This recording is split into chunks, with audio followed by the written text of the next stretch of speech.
estudio grafológico se toman también en cuenta muchos factores como el tamaño de la letra, el uso de mayúsculas o minúsculas, la inclinación de la letra, de las firmas, de las rúbricas, etcétera, que juntos van a poder revelar su personalidad. Estamos en este momento conversando sobre la materia de grafología con Félix Orozco. Félix, hace un ratito mencionábamos que entonces tú a través de las letras puedes ver si es un niño, si es un adolescente, si es un hombre, si es una mujer, si es de una edad determinada. Entonces supongo que eso se usa bastante en lo que vendría a ser la grafología forense. Sí, correcto. Debido a que cada una de las etapas de la edad del sujeto tiene unas características particulares, como les decía, ya ha sido comprobado, ¿cierto? Y evidenciado a través de, ¿cierto? De varias herramientas científicas. Entonces están para mirar entonces los rasgos dentro de la forense. Por un lado está el aspecto de lo que se usa más común en la grafología, que es el tema de la veracidad y la posible falsedad de... Ya, o sea, cuando hablamos forense pienso tal vez en investigaciones, en criminología, en algo por el estilo. ¿A eso se refiere un poquito la Los forenses, hay dos matices. Por un lado está el tema de mirar los rasgos de un posible criminal. Ya. Se van a evidenciar. Y por otro, o sea, si la persona es un asesino en serie, un asesino en serie, sí, por ejemplo, un violador. Un violador, exacto. Okay. Por ejemplo, tuvimos la oportunidad en el segundo Congreso Mundial de México que hicimos en Acapulco en mayo de este año. Hicimos una ponencia sobre el rasgo del psicópata Ted Bundy, ¿sí? El famoso asesino serial de Estados Unidos, y cómo su escritura, ¿cierto?, nos mostraba todo ese rasgo de pulsión biológica que tenía esta persona y que lo desembocaba entonces en un asesinato que luego se convertía en algo sexual. Y se puede mirar el tema de, como te decía, de mirar la falsedad y la veracidad de los escritos. O sea, chequear si algo está falsificado. Correcto. Que en última es un delincuente, ¿no? Aquel que hace es un delincuente que hace una falsedad, y vamos a mirar. El primer matiz es si es veraz o es falso. Los términos es si es una firma dubitada o indubitada. La palabra dubitada viene de duda. De duda. ¿Sí? E indubitada es que no tiene duda. Es decir, la firma real es la indubitada y la dubitada es la falsa. Y por otro lado vamos a mirar de pronto las posibles características de la personalidad del falsificador. ¿Sí? Ahora, hablábamos de que si son mayúsculas, si son minúsculas, si te inclinas hacia un lado, si está más presionado o no, tiene algo que ver. ¿Hay alguna letra en particular que te dé más información que otra? Sí, hay unas letras que son las letras reflejas y las letras proyectivas. Las letras más importantes que podríamos ver dentro de un escrito es la letra I. La I de puntico. La I de puntico, correcto, y la T. Porque la I, a pesar de que es una letra muy sencilla y tiene un rasgo muy mínimo, que es el punto, precisamente ese punto es el que nos da una información muy amplia del sujeto. ¿Dónde pones el punto? Si el punto es bolita, si es por allá, si te fue más arriba. Si es como capa. Y la otra es la T como tomate. La otra es la T como tomate. ¿Por qué pasa con el punto de la I? La I es la persona, el trazo es el cuerpo y es el área conativa o acción, y el punto es la cabeza. Entonces, si por ejemplo aquellas personas que se olvidan colocarle el punto de las I's, seguramente son personas olvidadizas. Que se olvidan de todo por ahí. Sin cabeza. Así como se olvidaron de todo, se olvidaron también del puntito, o al revés. El cerebro está mostrando, porque recordemos que la escritura no es otra cosa que un reflejo, ¿sí?, de las vibraciones de las células cerebrales. Entonces el cerebro simplemente está proyectando que se le olvidan las cosas al faltarle colocarle punto a la I. Y hay personas, en cambio, que tienen el punto de la I todo flaco, pero digamos la I en sí, la letrita toda flaca, pero el punto no es punto, sino que es una bola. Sí, podemos estar viendo dos aspectos y de acuerdo al tamaño. Por un lado, mucha imaginación. Por otro lado, una persona que está agobiada de pensamientos, como cuando tenemos muchos problemas, decimos, tengo la cabeza grande. Acá tengo el punto de la I grande. Tengo el punto grande, con muchos pensamientos. Entonces igual tocará mirar otros rasgos y otros aspectos para indicar. ¿Y la T? La T nos habla entonces del ejercicio, de la motivación, del nivel de energía con el cual esta persona emprende las cosas. Entonces, ¿qué pasa? El trazo de la línea hacia descendente, o ascendente según la hagan, nos habla de la energía, nos da cuenta de la energía vital de esta persona. Y la barra, según la altura, nos da cuenta del modus operandi, cómo esta persona canaliza y efectúa o ejecuta esta energía. ¿Qué pasa con una persona que tiene una barra bajita? Es una persona que su nivel de motivación es un poquito bajo, ¿sí? Que quiere pasar desapercibido. ¿Qué pasa si la barra está bien arriba, en la famosa como la T? Es una persona que tiene jerarquía, voz de mando, facilidad para ejercicio. Aquella barra que es hacia la derecha es una persona que va a la acción, que tiene acciones adelantadas. Lo contrario es que la tiene hacia la izquierda. Y hay gente que se supone que es una T, pero la rayita está flotando en algún otro lado. Exacto. Entonces quiere decir que la forma, el modus operandi de que esta persona canaliza su energía frente a sus responsabilidades no es la adecuada. Sí. En algún momento escuché algo de que también la G y la D tenía algo que ver, o hay algún secreto con las letras estas. Sí, estas letras son bien interesantes. La letra G, por un lado... G de gato. G de gato minúscula, ¿ok? ¿Ya? La G minúscula, y vamos a hacerle por acá. Okay. Nos habla de algo que seguramente a muchos les va a llamar la atención, y nos da cuenta de la libido sexual. ¿Sí? Entonces la gente dice, oh, ¿cómo así? Claro, nos da cuenta del libido sexual. Alivio en el sentido de que estoy bien, no necesito nada, ¿a eso te refieres? Recordemos que la libido nos habla de la energía vital que tiene el sujeto. Jung nos decía que la libido es la energía vital. Líbido. Yo te escuché alivio. Alivio, ok. ¿Estoy aliviada o no estoy aliviada? No, hablaste de líbido. Ok, líbido, sí. Jung nos decía que la libido es la energía vital que el sujeto le coloca a la vida. Sí, al trabajo, y gran parte está asociado con la sexualidad.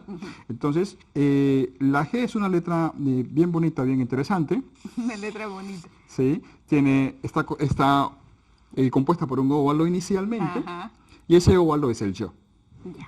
Luego tiene un alargamiento inferior, o jamba, y luego tiene allí un bucle inferior.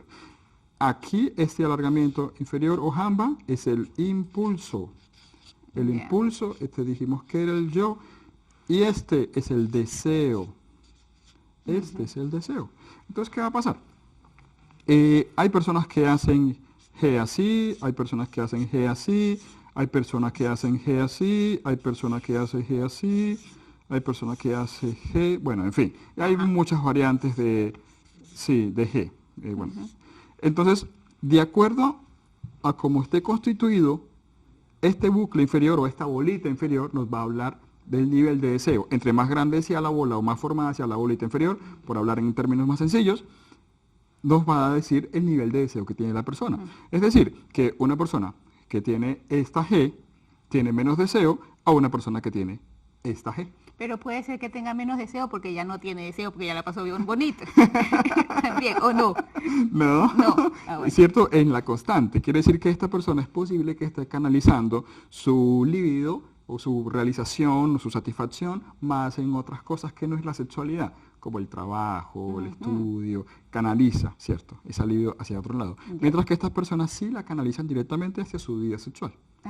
Sí.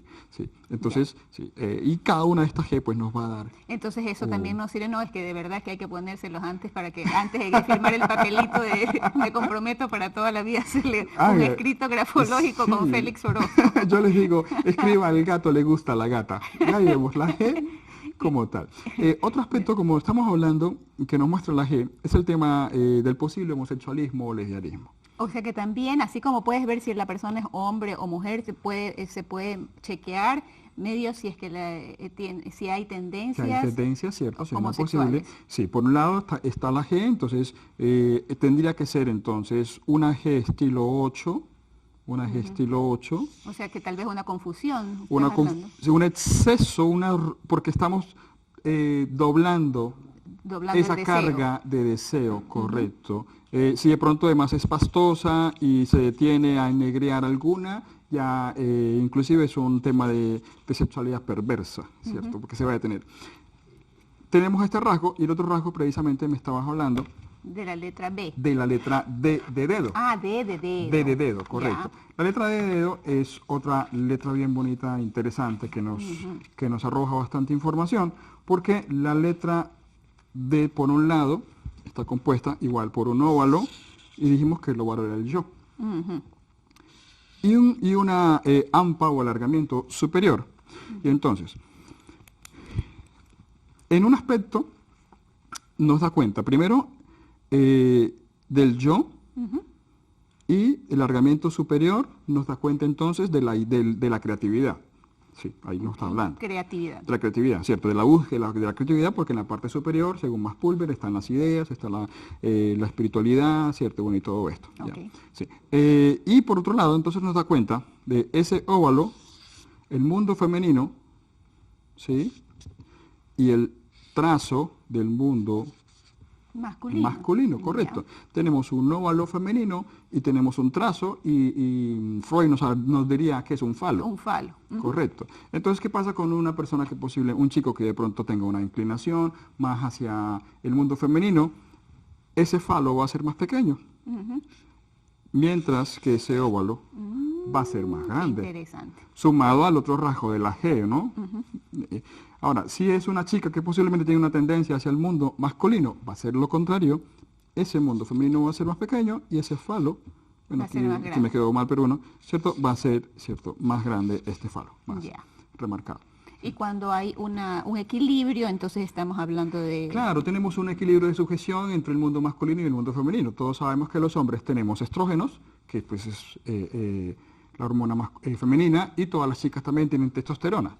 ¿Sí? Pero entonces, la idea es que haya un equilibrio entre el mundo masculino y el mundo... ¿Sabes qué sería interesante poder haber chequeado, por ejemplo, en el caso de las personalidades que han tenido cambios en su... hormonales debido a operaciones, por ejemplo, Kris Jenner, haberle chequeado antes y después. El antes y después, sería bastante interesante incluso para grafología. Correcto. Ahora, cuando estás aprendiendo grafología, supongo, habiendo aprendido en Colombia y después en Buenos Aires, obviamente estamos hablando de grafos occidentales. ¿Hay manera de que puedas más o menos tener una idea de la personalidad de la persona si alguien te presenta a ti grafos, por decirte, en árabe? Ok, sí. Recordemos que la grafología estudia la grafía. Cuando hablamos de grafía, hablamos de cualquier raya que hagamos, ¿sí? Inclusive no solamente con la mano, con la boca, con el pie. De hecho, uno de los padres de la grafología en España, Mauricio Sandró, hicieron un análisis cuando decían que no, que lo que escribe es la mano. No escribe la mano, escribe es el cerebro. Y tomaron una persona que escribiera con la mano, luego con la boca y con el pie, y más o menos todo igual. Se arrojó los mismos matices, la presión, la dirección. Sí, por ejemplo, el corte, te coloco un ejemplo. Sí, tú estás enojada, ¿cierto? Muy enojada, así como cuando te enojas, ¿no? Y te dan un papel para que escribas. ¿Tú cómo escribes? Listo. Luego vamos allá a una chica árabe o a una chica japonesa, que la grafía de ellos es diferente, y es igual, está enojada, y le vamos a dar para que escriba. ¿Qué va a pasar? Vamos a encontrar los mismos elementos, una presión, una dirección, unas puntas, unas características similares, porque está expresando, es el sujeto, o sea, es el cerebro, sin importar el idioma que se está escribiendo. Por supuesto, para hacer un análisis grafológico de un texto árabe, pues me toca aprender árabe primero, porque no puedo confundir de pronto un gestotipo con una grafía o con una letra del abecedario de ellos. Claro. Sí. Y en idiomas como por ejemplo el hebreo o el árabe, que empiezan del otro lado, tal vez cambie el asunto de que si te vas más bien hacia la derecha es mamá y a la izquierda es papá, no, ese es igual. Eso es, recuerda que está marcado... Porque está marcado por el cerebro, no por el cerebro, escrito. Correcto. Y entonces, está basado en el aparato psíquico de Freud. Y los que son psicólogos, psicoanalistas o psicodinámicos en Oriente, igual estudian el mismo aparato psíquico allá, solo que en otro idioma, porque es que es el sujeto simplemente, lo va a plasmar. Sí, porque me llamó la atención que cuando empezamos el programa dijiste de que en China habían hecho algo de grafología, entonces imagínate, o sea, cómo hacemos grafología en China si son diferentes los caracteres, pero más bien nos basamos en, ¿cómo se llama esto que me dijiste? El plano gráfico, el espacio gráfico. El espacio gráfico por un lado, por otro lado los géneros, es decir, la presión, la velocidad, la dirección, el orden, la inclinación, la forma.